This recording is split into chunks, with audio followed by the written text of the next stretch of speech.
Hey, everybody, welcome back to the Matt Report in between seasons 4 and 5.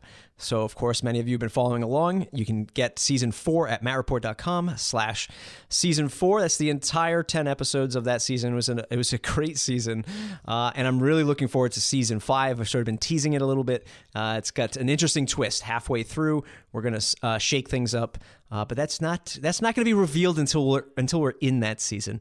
But while we wait for season 5, one of my good friends, one of my colleagues, friend, somebody I look up to in the WordPress space, I almost consider him a mentor, a few degrees away. I just sort of look at the stuff that he's doing and sort of say, boy, I would really like to do it that way too. Jake Goldman. Jake, welcome back to the program, sir.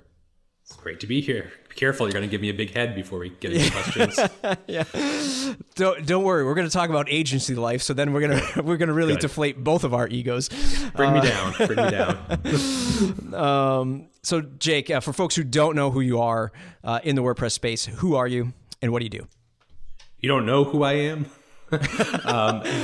After that intro. So I'm the president and founder of 10up, and we're predominantly a full service agency that focuses on making a better web for people creating content on the web, with a sprinkling of products that also and tools, open source and pay, that further that vision of helping content creators. And started 10up about 6 years ago, and now we're one of the larger, you would call it, agencies that are focused on WordPress as a platform in the community that are out there today. We may have chatted about this stuff before, but if we did, it was a few years ago. I guess I should have done my homework and looked at your last episode that you were on here, but I think it's probably been 2 years since you've been on the airwaves here. Wow. You know, I've seen a lot of WordPress freelancers come and go, and they sort of started their business, and they tried to make a go at it doing the small business website. And for whatever reason, they just couldn't make a go at it. I've seen a lot of boutique agencies, like myself included, sort of maybe plateau is not the word, but sort of just stay the steady course over the last few years in the WordPress space. Mm-hmm. If you are somebody who might be in that boutique position right now, you got a couple people that work for you, maybe a handful of freelancers off to the side.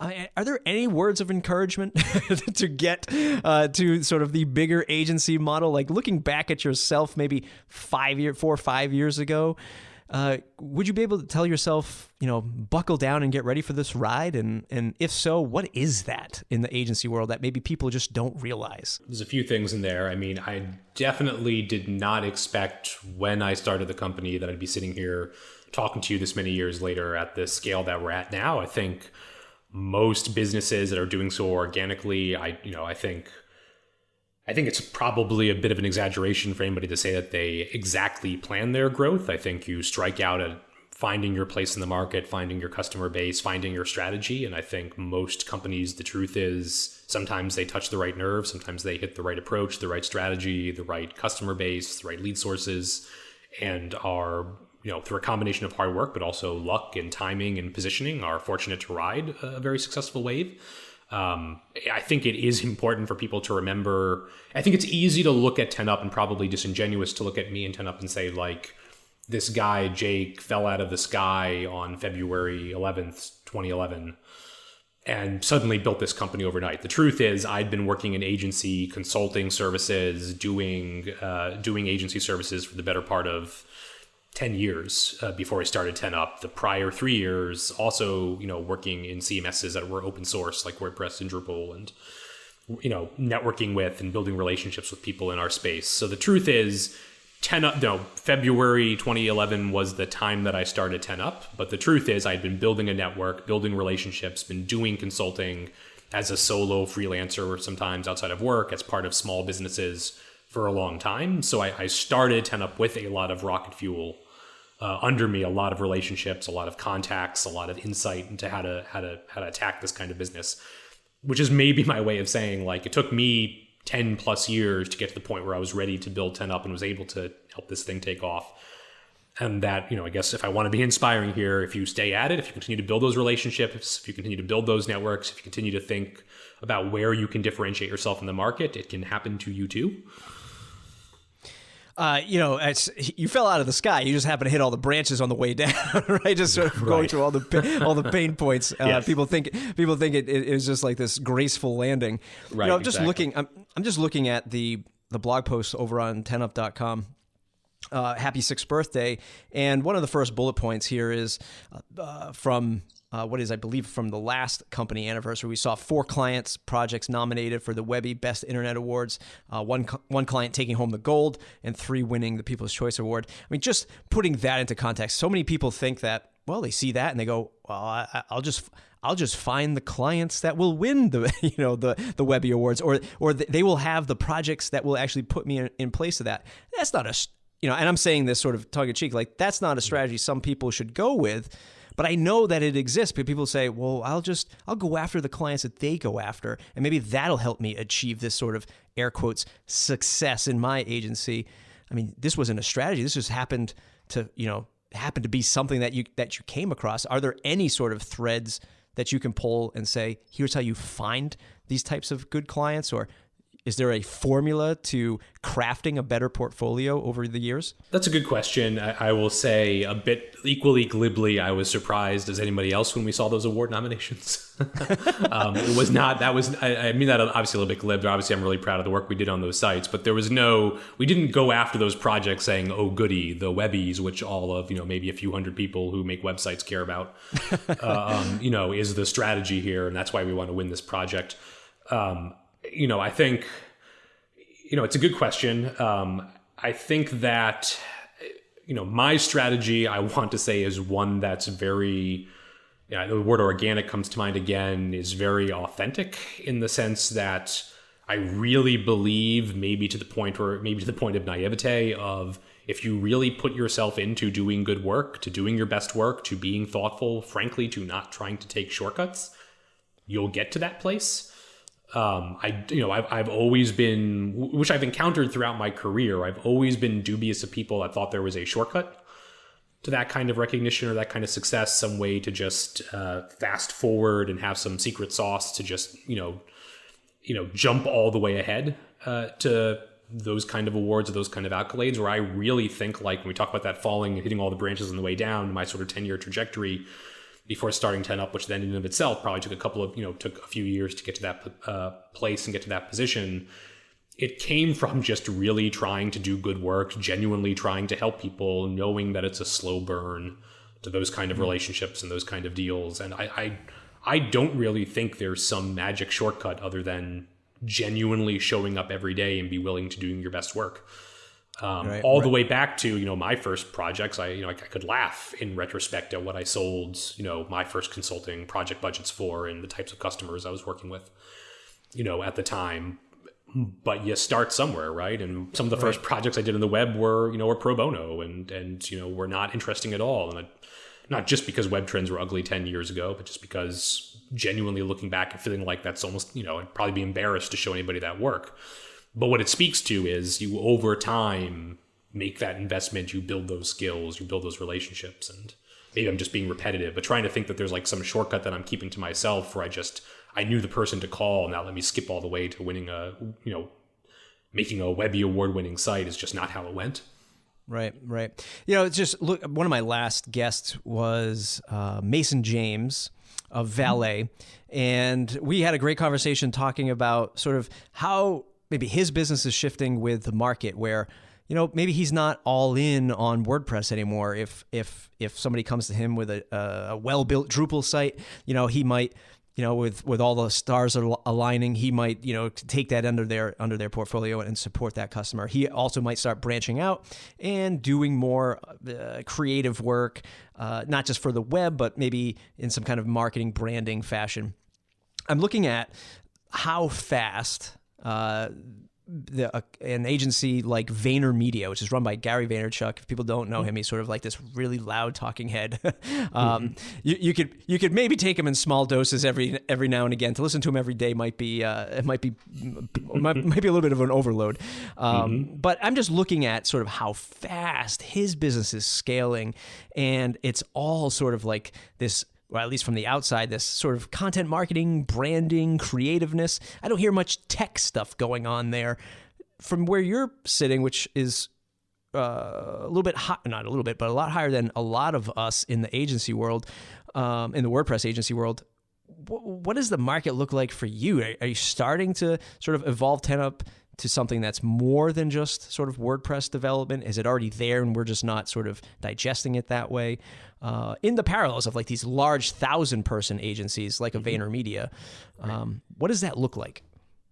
Yeah, it's a good question. So I think there's a lot to unpack in there. So one thing about 10up, which has been true for several years, even before this year, we did a little bit of a refresh on our brand and our messaging, is we don't, unless it happens to be like in a recent blog post, we don't say WordPress on our front page. We don't like, we cringe even a little bit when we hear people say it's a WordPress company. We like it. There's benefits to it, right? We like the notion that, we're thought of as a leader in a particular niche and space as opposed to just being in a huge pool. But the truth is we think of ourselves as a company that's focused on designing, implementing, building content, solutions on the web that require some element of content management or content creation. And we think WordPress is our tool of choice, and we're very invested in it, in our tool of choice. It's a little bit, I sort of analogize it to like if you want to hire, a construction company and you call them like a craftsman shop, right? Like the tool, the thing that they use to do their job shouldn't be the primary way that they're identified. Right. Shouldn't be the primary way that their craft is thought of, even if they really do invest in a preferred tool. So I would say 10up strives to be known as something larger than sort of big fish in a small pond of quote WordPress companies. We think of ourselves as larger than that. We do lots of front end work, design work, UX work, ad strategy work, general web strategy work that has nothing, that is essentially agnostic to the platform. At the same time, and so I think that is part of our strategy. I think that should be part of any growing company strategy for a few reasons. The one reason is, knock on wood, I hope WordPress lasts for decades as a leading position, but the truth is platforms change, right? I would doubt if in 50 or 60 years, if there is a WordPress, that it looks anything like it looks like today as a major market force. So it's a little bit of sort of thinking forward about what are the things that are more durable. General design, strategy, consulting, web technologies is more durable than a specific platform. And it's also because, and I think it speaks to why a business like Gary's can grow so fast.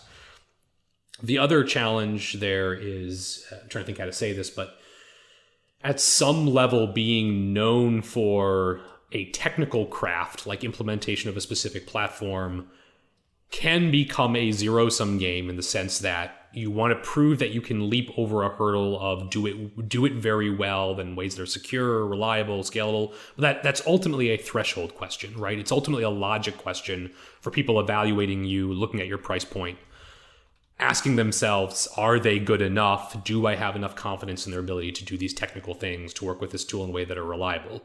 Things like strategy, business development, branding, design are much more emotional.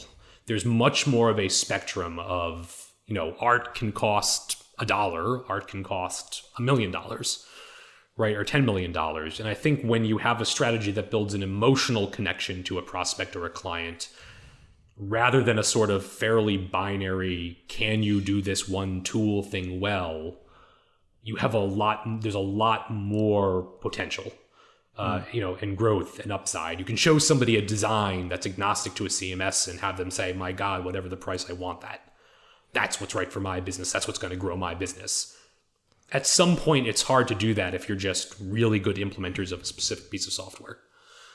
I feel like I'm getting into rambling territory. But. Well, no, but you actually, that's a perfect point to just come back with another question with that is, at what point did you learn it? At what point can somebody be self-aware to understand that they're speaking the wrong language? Is it simply that their business isn't growing or clients are saying no? At like what point can somebody say, you know what, I'm done talking the tech geek stuff like the WordPress and the REST API and all this stuff, and I am going to position, my solution and my relationship with a customer as the most important piece to all of this? I mean, is there a turning point for somebody? Was there a turning point for you that you can pull from where you said, you know what, that's how I'm going to do this. That's the lesson that I've learned. So I think I'll stick with maybe the easier or the lazier question, which is what should everybody else except me do? And when did I learn it? So I think, I do think you're right that at the end of the day, somebody can be forced to make that change by realizing that their business is not succeeding, that they're not making what they need to make. And then I think that triggers what can be very difficult soul searching for some people, or hopefully they'll listen to a podcast like yours and have some good epiphanies and realize how they need to change. It can come from a coach or a mentor. I think there's a lot of places where that can come from. I think some people, I do think I don't know, it's hard to generalize, right? Some entrepreneurs, sure, and that's not my style. For some entrepreneurs, they're very much into like the coaching and the thought groups, and they need to hear it from somebody else. They need a coach to come in and tell them, you need to change what you're doing and here's how. They sort of want that. They secretly want that, entrepreneurs that secretly want that boss to tell them what the magic sauce is and what the secret is. For others, it probably more my style. It's more introspection and reading and thinking hard about your strategy and how you change in the market. I guess I'm not sure that I have a very clear, crisp answer for what does it take somebody else to make that change. Some people, it's also not in them. Some people can be happy their entire lives, just, having an ebb and flow for them individually of revenue based on just being a great engineer. Yeah. More than one way to skin the cat, right? Yeah, absolutely. What about internally for the team? How does it look? And maybe you don't have an answer for this one, but how does it look for you and sort of your management team and your team leaders to sort of all stay accountable to one another, and not in like a, are you punching the clock kind of accountability, but hey, you've had these aspirations for, maybe launching a new product within 10up, or maybe you had a salesperson had an aspiration to go after a big client that maybe you didn't think they were really going to get right out of the gate. But how do you keep that encouragement or that accountability sort of all flowing nicely within the team, or at least at the upper scales of the team? Sure. So I think it's a great question, and it's not a black and white question. I think that so we have both systems that we use to, I think, give people that accountability and give people that autonomy. We also, I think, are not shy about having hard conversations, having vigorous conversations.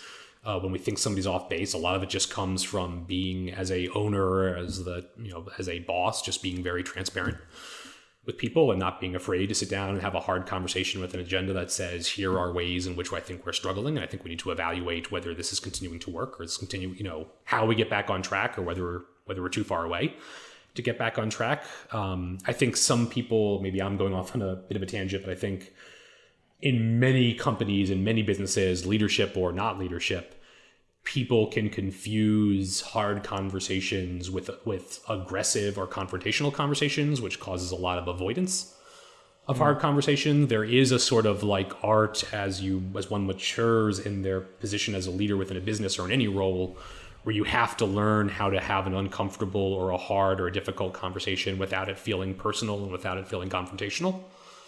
So I think that's part of it. At 10up very specifically, we have, for every director, every leader in the company, we have every 6 months, so first half of the year, second half of the year, targets for goals that they want to achieve, metrics and benchmarks that measure their success. We call them MBOs, management business objectives, and compensation is very tied to those management business objectives. So we have a reasonable and I think very fair set of base salaries, but a lot of like the full compensation package comes from achievement of specific management business objectives, all of which are tied to overall company profitability. So first of all, everybody has an incentive as well as flexibility, so we're not stuck with an unhealthy set of compensation packages in a downturn. Everybody at that leadership level is heavily, first and foremost, incented to make the company as profitable as possible. And then they have a very specific set of objectives underneath that, which speaks to how much of a share of that success they earn, which are very targeted at things like, over the next 6 months, I'm going to achieve things like roll out the first version of this product, or achieve these revenue goals or customer growth goals for a product, or for some people that are a little bit, I want to say it's a bit of a crass way of saying it, but are a little maybe lower on the totem pole of leadership, things that are very specific about things like employee engagement, customer satisfaction scores, effective rate targets. So I guess the short version of that answer is setting very specific goals that you measure and compensate against on a relatively short term, and being comfortable having regular, challenging, difficult, but respectful and not personal conversations about how we're achieving those goals. We're talking to Jake Goldman of 10up.com, most well known actually for his blog, jakegoldman.me. Because you have to bring up the blog. And if I check it out right now, the last post is nearly 2.5 years ago, August 14th, 2014, and we are dissecting the agency life, starting an agency, growing an agency, and maybe even using these, distilling some of these lessons down to some freelancer lessons for those of you in the audience. Jake's team has recently launched a new product as well, and we're going to dive into that right now. So, Jake, how? Well, first, let's preface it with ElasticPress, elasticpress.io. Why this? How did you get here? And how is it going? All the simple questions. All the simple questions. Why not a page builder, Jake? Why not a page builder? Why not a contact form? Because the Beaver Builder people live in my hometown right now. Oh, and they know where I live and would find me if I released a page builder, and I don't want to mess with those guys. So the answer to why is, I think every product, whether it's an open source tool or whether it's something we ultimately decide to charge for and provide a paid service for, every tool at 10up starts as a need that a client had.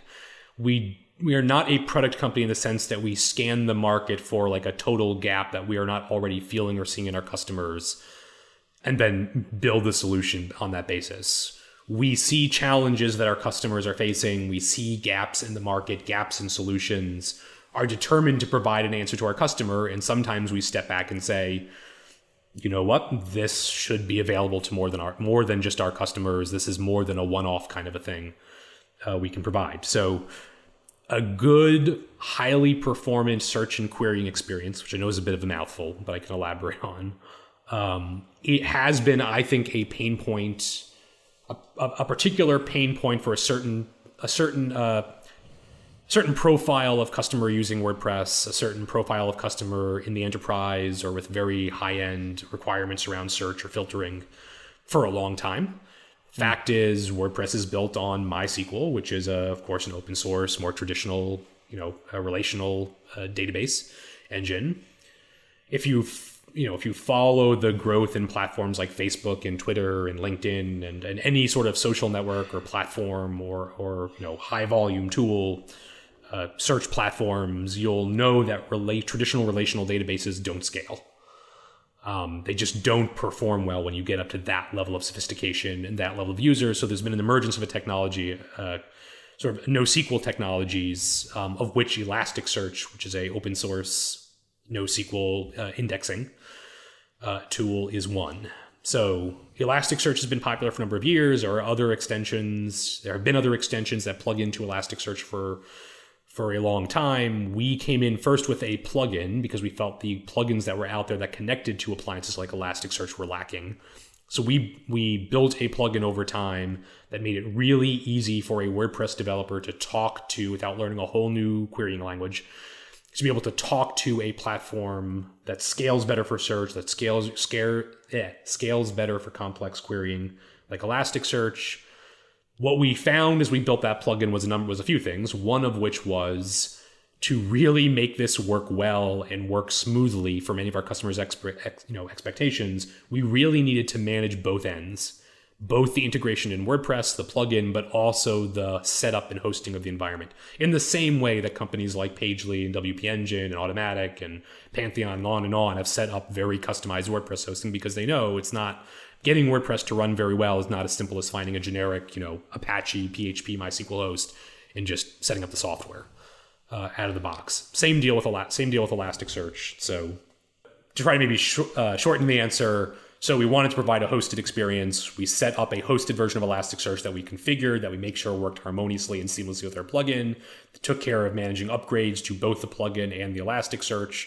Started, rather than billing our customers hourly for managing that hosting, managing that Elasticsearch setup, made it easier for them and frankly cheaper for them by turning it into a product model where we were charging our customers a monthly fee to handle all of the management for them, where they don't have to worry about variable pricing, they don't have to worry about an hourly services invoice. There are economies of scale benefits to multiple customers using the same platform. And then decided, like, this is working very well for our customers. We see a bit of a gap in the broader ecosystem. Let's open this up. Even if we don't get more than a handful of high-end customers, let's open this up for others to get in. And by the way, maybe make it a little bit easier to explain to our customers in terms of having a website and a sort of online marketing brochure about it. Sure. And I want to dive into that and the positioning and who the right client is for the product. But going back into looking at one of my blog posts or episodes that I put out with you for, again, almost 3 years ago, we looked at back then a product called SEO Slides, a product called Push Up that you were producing at the time. How are those products today? What lessons have you learned from launching those products, and maybe some other products that I've maybe just missed on the radar since then? Yeah, so those are the only two. If we're talking about like paid products, yep, those are the only two that Hennep has released in the past. Push Up continues today. We have, I would say, a modest amount of revenue, sort of barely covers its costs. Month over month, slow trickle of customers at this point, but some high-end 10-up customers that rely on it and really like using it. And it's sort of the bread and butter of the product. I would say there was a couple things that have happened that sort of shifted the way we thought about PushUp. One of which was we were really, I think in part optimistic about sort of how that technology would proliferate and standardize across other browsers, particularly on iOS and mobile. That never happened. And so I think the sort of real long-term market upside we saw, we've had to reevaluate I think the other thing we took away, I think, from PushUp is 10up can maybe sort of scrape by, break even with this model, but we're really a company that understands the more premium end of support, more premium end of buyer, more premium experience through our agency services, in trying to provide a very, a product that can serve the enterprise, but is also targeted at consumers and people that are spending a one-time fee of $15 and don't have much audience, or people that are spending maybe $10 or $15 a month, is a little bit, in terms of long-term trajectory investment, is a little bit at odds with the way 10up likes to think about support and service, and I think where we fit best in the marketplace. I guess I wouldn't call it a failure in the sense that we're breaking even. We continue to sort of support the product and welcome some new customers, but I also would be very candid that it's hardly an example of a smashing success for 10up. I think as a result of both, again, shifts in where the sort of push notifications ecosystem went, as well as a realization that providing some customers a $15 one-time service or a $5 or $10 or $20 a month service isn't a great fit for how we think of our place in the market. Let me just unpack the risk factor in creating products like this, especially those that sort of rely on these upward trends that we're just, at the end of the day, we're just, throwing a dart again. I mean, for the most part, just throwing a dart against the board and hoping we're hitting bullseye with the trend of maybe push notifications across browsers and stuff like that. I know for myself, for my own product, Conductor, launching it 2.5 years ago, I was all in on the WordPress customizer, right? And I was like, this is, the WordPress customizer is going to be here tomorrow. It's going to be amazing. People are going to be building their websites through WordPress's native customizer. And not until, this month or the last 60 days have we finally seen sketches of maybe the customizer in a more traditional page builder context. So I certainly know about these moving targets of hoping for an upswing in the market. But I mean, is there a better science to it now? I mean, with ElasticPress, did you gauge this slightly differently, or is it just an altogether a different market? You're not really worried about an upswing of, ElasticPress usage, I guess, maybe for lack of a better word. I think the difference for ElasticPress is There's a few differences. One is the Elastic Press plugin that we've built. We are absolutely committed to see a use for our customers, for the market, in ways that we want to contribute, regardless of whether elasticpress.io hosting exists forever or not. Right? So we're very committed to this plugin, to this open source module, irrespective of the hosting side of the equation. So acknowledging that as having a business case outside of the hosting, I think, is part of it. I think another part of it is, for the price point that we're charging, we're very comfortable with the idea that this does not have to have a lot of customers to be successful. We're very comfortable with the idea that anywhere from a dozen to, if we get hundreds of customers, to if in some, I think, unlikely scenario, we had thousands and thousands of customers, that we can see a model for this platform, this hosted service to work. We feel like with the commitment that we're making to the open source plugin, if we have a handful of people paying $2.99 or $9.99 a month, we can give them the kind of experience that they want without having to worry about a economies of scale problem in the way that we would have to with PushUp, where one customer paying $5 a month doesn't cover it, right? Doesn't get the job done. Right.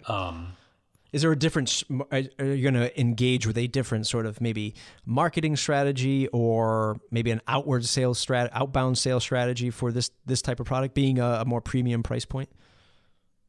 Yeah, I think the way to think about it, and I think we're still in the sort of early stages of figuring out exactly what how ambitiously we want to publicly, have marketing campaigns. We're investing a little bit in sort of the traditional sort of buying some ads for targeted keywords, seeing if we can generate some interest for sort of low-hanging fruit, just sort of early experiments to see whether that pays dividends or not. Ultimately, I think the way to think about elasticpress.io in its early stages is, with the customers we have today, with the many future 10-up customers, some of whom we're talking to today, who will value this service, see it as a valuable add-on that we provide for our consulting and our agency services, we would be, I feel like I'm maybe setting a too low of a bar here, but frankly, we would be okay and happy with the success of this product. The product would be viable for us. The product would continue to be a modest moneymaker for us. We could continue to support its incremental development, just with a strategy of 10-up customers, 10-up customers that are adapting this product for the long term. And there's a little bit of and if we can find an audience in a market of people that will discover 10-up or discover Elastic Press independently of us, and who see a good use for this service, icing, maybe underselling it a little bit, but to overstate for effect, you could think of it as icing. There's a little bit of we know this product works for our customers. That's where it came from. Its origin is it serves a need for many of our customers. We have many customers paying for it. We have future customers who, and customers we're talking to now, who see that we have this offering, this solution, as a big value add, a big differentiator for 10-up. We're happy with that. And we want to open it up because we do think that there are other customers who may see value in it, may find us, may discover it of their own accord with a little bit of light marketing. That would be great, but it's not essential for its survival and viability.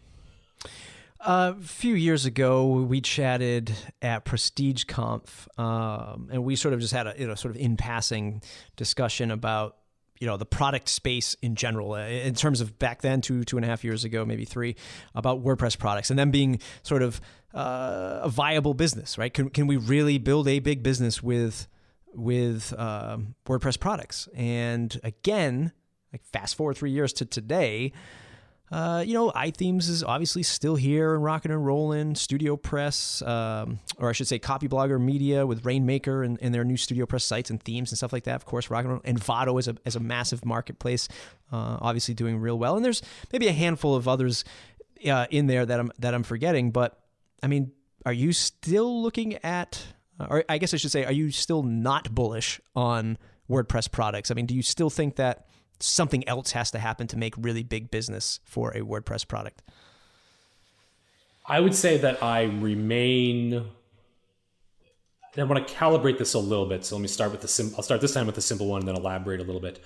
I remain bearish on WordPress plugins and themes.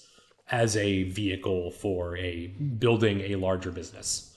Got it. To be clear, I think you can build some nice lifestyle small businesses built on a beautiful set of themes, built on really well-crafted plugins and modules. And it's clear people are doing that. Like, I have absolutely no doubt if you come in with a good marketing partnership plan, the right quality and differentiation in the market, that you can come in and start a business and do reasonably well for yourself with a plugin or a set of themes.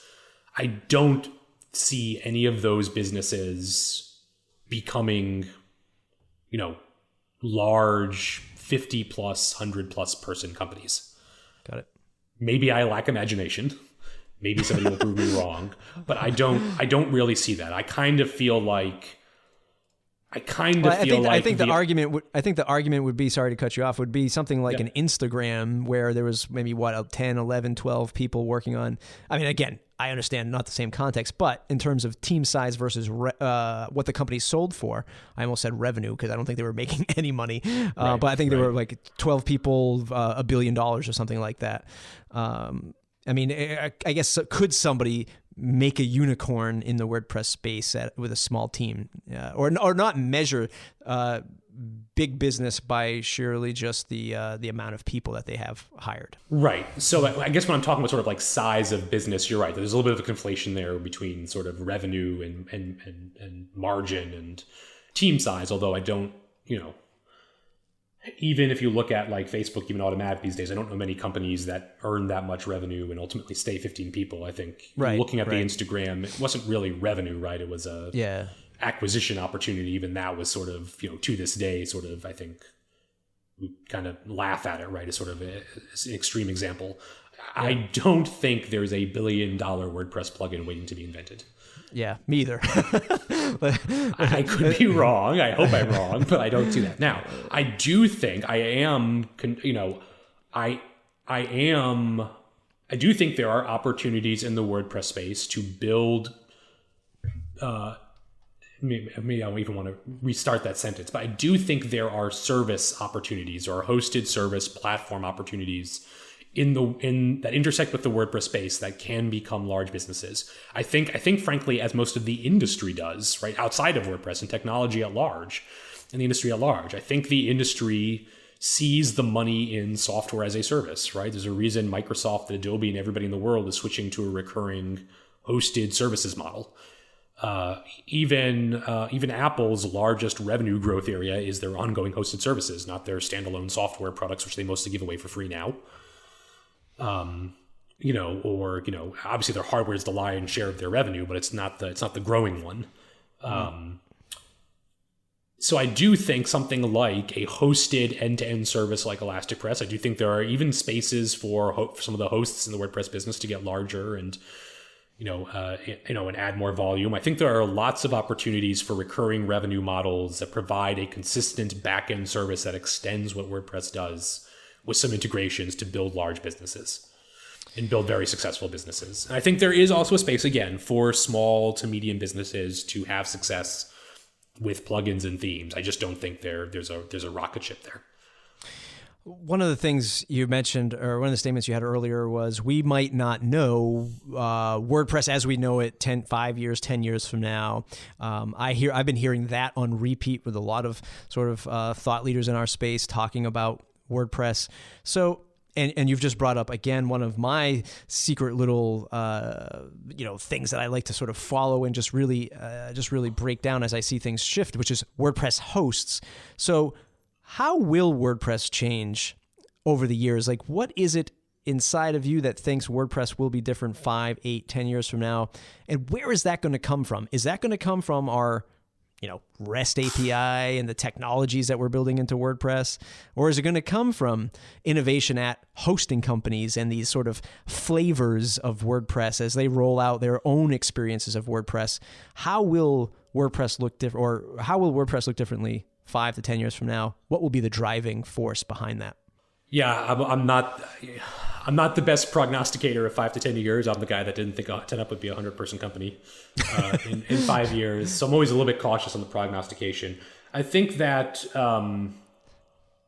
I do think it's almost like it's a cliche thing to say at this point, almost a trendy thing to say, that I do continue to think, as I have thought for years, that WordPress is going back to, I think, the last post I have on my blog, the last long post I have on my blog from 3 years ago. I do continue to think that WordPress's trajectory continues to be leaning into a content creation and storage engine for the web. And I do increasingly think that things like front ends, how you access and display that content, particularly on the consumer facing side, not necessarily the publisher facing side, will have to continue to evolve over time to keep pace with how that industry is changing, which things like the REST API are obviously critical components of. I think Matt Mullenweg has the exact right set of priorities for the next version of WordPress, which may be out a year from now, I guess, which maybe, or maybe it will take, be a little bit goofy here. Maybe it'll take that 5 years, right? So that's where it'll be in 5 years. But I think if you look at what he's projecting as the future of WordPress, I feel very validated in terms of where I think the platform is going, in the sense that he's prioritizing REST API, which is to say a primary use case for WordPress is going to involve how you get content in and out, but don't necessarily render it in WordPress. Right? So it's the storage and the management of the content, the REST API, and then a lot of emphasis on the experience of publishing and creating content, which is the sort of like it is a platform for creating content.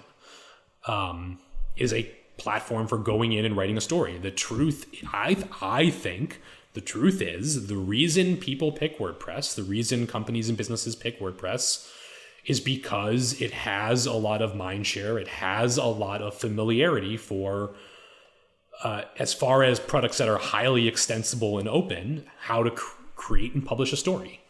Right. There are other platforms out there that obviously have much more modern end-to-end slick experiences, but they inevitably run into problems of, they inevitably run into a bunch of different problems, including things like, which I know you've talked about and I've talked about, ownership of content and control of the content and where it goes, and degree of flexibility and customization. If you want to build a not generic site and want a developer to come in and make it look like something completely different, I still think WordPress is the tool that offers the best authoring publishing experience with any sort of ecosystem around it that makes it a viable option in terms of costs and developer community and developer ecosystem. And how do you think, or who do you think is going to? I know it's sort of a weird question, and the obvious is, well, it's going to be the WordPress open source community, and it's going to be automatic. But I'm really curious to watch how hosting companies shape WordPress, the brand of WordPress, the experience of WordPress over the next, let's say, 5 years. Only because they have so many eyeballs on their hosting platform. They have so many customers. And a lot of them are sort of crafting this new onboarding experience. They're sort of integrating their own hosted plugins, their own sort of, air quotes, marketplace of plugins, suite of plugins, which is really shaping the experience of a real consumer like Joe the blogger or Ann the blogger on what WordPress means to them. I guess all of that is to say is I've just got a curious, watchful eye, not in a bad way, but just a curious, watchful eye on how hosting companies are sort of shaping the experience of WordPress for the end user. I mean, do you see any of that from where you're flying or in the context of the dealings that you do with the enterprise space? Any thoughts on how hosting companies might shape this experience of WordPress? It's a good question. So it's not really a new concept, right? If you publish on WordPress.com, or if you use like their VIP service, there are differences. Right. Not huge ones, but well, actually in the case of just WordPress.com, there are some pretty huge differences. You can have almost a completely different publishing experience inside of there. Customers that use like the VIP service have always had a series of modules that, and many of them have moved over to Jetpack, but a series of modules and add-ons that differentiated it from standard hosting. I guess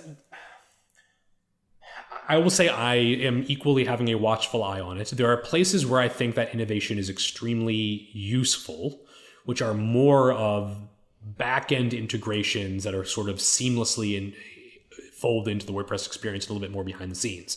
So for example, using Elasticsearch or Solr instead of native WordPress search under the hood for your search results is great. All that does is fix a pain point in WordPress that you can't have in the open source package and sort of obfuscate away solving something that's complex inside of it. I'm much more leery about things like building in a page builder or default forms plugin because I worry that it fragments the experience and the understanding of what WordPress is.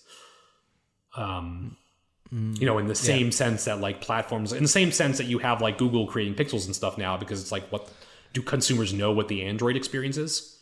Right. When they move from phone to phone, are they startled that quote unquote Android is something completely different? Phone analogy, something I'd sort of lean to is, iOS is smooth, it's buttery. You for the most part don't have any problems with it, but that's because it's a closed, it's just a closed environment. It's all controlled by Apple. They get to set the tone. Whereas at least for the last 10 years, Android has been, or maybe not that long, but whatever it's been, Android has been this open platform where Samsung can do whatever they want, LG can do whatever they want, and a very fragmented experience. Which, yes. It's this thing where it's sort of what WordPress feels like right now, right? So if we can't smooth that out, there's going to be a whole branding and adoption issue, I think, in the long term. Like as a consultant, to know that there are things like search or caching, or even like things like making sure you have injected good metagraph tags, right, or XML sitemaps. Things that are like, everybody should be doing this on their site, but you can't do it out of the box in an open source package that a host just takes care of, which they have been doing for a long time, I think is great and eases the experience of using WordPress. Right. The notion that a customer could come to me one day and thinks that a popular page builder plugin is a native part of the WordPress experience and part and parcel of the thing that they want a consultant to implement, that starts to worry me. Right. Yeah. No, it's a great point. I recently did a video on the Matt Report YouTube channel talking about this because I've just been spending some time, not only is Beaver Builder a sponsor of next season, but you're just spending some more time in that ecosystem, like Facebook groups and forums, and just seeing how people are using this software and just getting their mindset, just trying to really understand how people leverage this stuff. People are passionate. People look at these tools as enablers, right, for good. So they see they can do things that they otherwise would just be over their heads, like coding layouts or whatever. So they're really powerful tools. They really grow their own community within a community, which is just amazing to witness. But there's also some fear, right? A lot of these people live in fear that they use these tools that make the job easier, from the organic developer. Like, you should have just coded everything from scratch, right? Well, every time I go out, do I build my car every single time I go out to say, oh, you should have just built your car from scratch every time you go to the mall or hailed a horse and buggy, that kind of thing. A lot of people are sort of also living with this fear. This isn't really a question. This is just more of a statement and a thought that comes out of all of this stuff, that sometimes the ease of use thing, people look at it in the WordPress world as, ooh, like you should have done it with, COBOL and, built it that way. It's just not fair. The right analogy isn't like, I don't think it's the car one. The right analogy is something like, to me, doing your taxes. Right. There is absolutely a place for, which I used for many years before I started the business, for something like TurboTax, which is generic, probably not going to optimize everything around the edges, but gets the job done for somebody that doesn't want to spend a lot on their taxes, and makes it more accessible and gets more people into actually getting their taxes done on time. That's fantastic. But there's also a place where, as you move up market, where it's not the right answer. It's not the economical choice. It's not the best solution. Right? If you need something more custom, if you have more complicated business dealings, where there is still a place for somebody doing it bespoke for you, like, and then giving very close customized attention to, like, a tax accountant, right? Which means that market, changes over time. I think that where I think people like me become nervous is when you have, if I was to go to my accountant today, or even 3 years ago, and say, I think I can just do this with TurboTax, I think he would be scared out of his mind for a good reason. Right.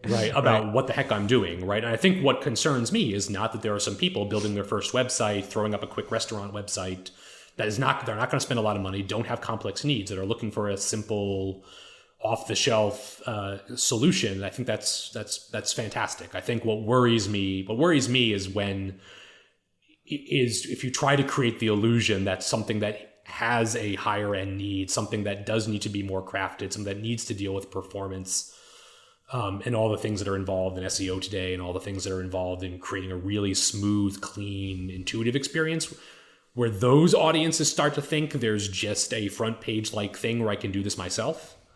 That's where I start to squirm. And I genuinely don't think, because I would be the first to adopt page builders, just like the first guy that, just like I was in the front of the line to adopt WordPress instead of custom coding every page of your site.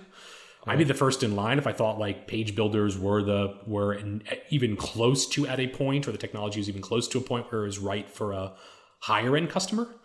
I genuinely don't think that it's the right solution for the market today. And we have tried to build, content block management tools, not with the intention of like selling them, for some of our customers, trying to figure out like, is there repetition here? Are there places where we can consolidate some of these solutions into one? And there's some overlap. There's some frameworks and tools you can put together, but like a completely off the shelf, here's how you, customer A, who's different than customer B, is going to build your homepage. I just don't think it works for a customer at a certain high-end expectation. Well, the good news is Conductor's on GitHub now, Jake, so you can go ahead and download that bad boy and fork it that way. Thanks for letting me have that open plug at the end. This has been an amazing episode with my good friend, Jake Goldman. Jake, where can folks find you on the web to say thanks? You can find me on Twitter at Jake M. Gold, JakeMGold. 10up.com is your best place to figure out sort of what I'm working on, what's in my headspace, let's blog, our portfolio, and also following 10up on Twitter, 10up. If you want to wait another 2.5 years, you can watch my blog. I actually heard that you blog more on LinkedIn now. Actually, you're putting all your content on LinkedIn. That's where all of your content's going these days. Thanks everybody for listening. If by content you mean like one sentence posts, sure. Right, yeah. Thanks everybody for listening. It's mattreport.com/subscribe is the best way to stay connected. And Matt Report on iTunes. In fact, I've been playing with some SEO stuff. If you just search for WordPress podcast, I come up